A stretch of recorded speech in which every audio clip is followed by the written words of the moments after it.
देखिए, मालेगांव जो बम विस्फोट था, उस विस्फोट में जितने लोगों की जानें गई उसके लिए और इनके न्याय के लिए अन्याय करते हुए कांग्रेस ने जिन लोगों को फंसाया उसके लिए, और तीसरी बात ये, जो रियल कल्प्रिट थे, जो आतंकी थे, उस घटना के सही मायने में आरोपी थे, उनको बचाने के लिए इन तीन अपराधों के लिए कांग्रेस को कठोर सजा होनी चाहिए। मैं मांग करता हूं कि सदन के अंदर कांग्रेस के विरुद्ध एक ऐसा प्रस्ताव लाना चाहिए कि कांग्रेस ही है जो आतंक की जननी है। देश के अंदर जिहादी तुष्टीकरण और हिंदू द्रोही मानसिकता के परिचायक है, उसका पर्याय है कांग्रेस। जिस प्रकार से 17-18 वर्षों तक एक साध्वी को, एक सैन्य अधिकारी को, कुछ समाज सेवियों को कांग्रेस ने सिर्फ इसलिए फ्रेम किया कि वो भगवा आतंकवाद की थ्योरी गढ़नी थी, उनको 2009 में यानी अगले साल ही होने वाले चुनावों में जीत हासिल करनी थी। इसके चक्कर में उन्होंने एक चौथा अपराध और किया।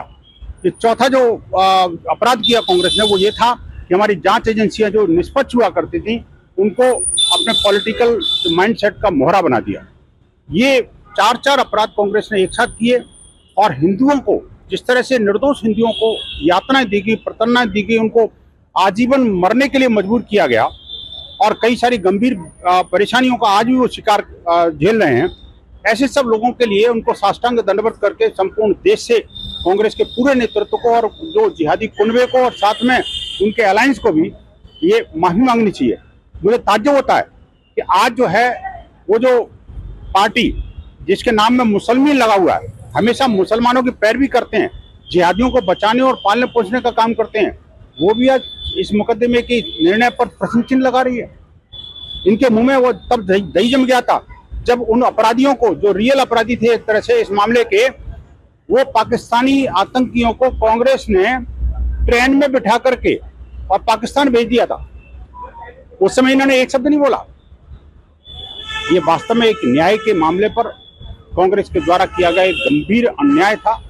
2008 में सिर्फ एक ही हमला नहीं हुआ था, इसके अलावा लगभग आधा दर्जन स्थानों पर हमले हुए थे और उन अलग अलग हमलों में 168 लोगों की जान गई थी और सैकड़ों लोग घायल हुए थे।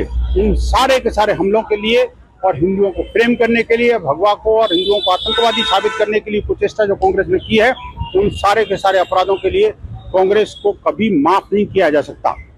साथ ही साथ ये देश को अब जान लेना चाहिए कि कांग्रेस के ये कुकर्म कितने गहरे थे।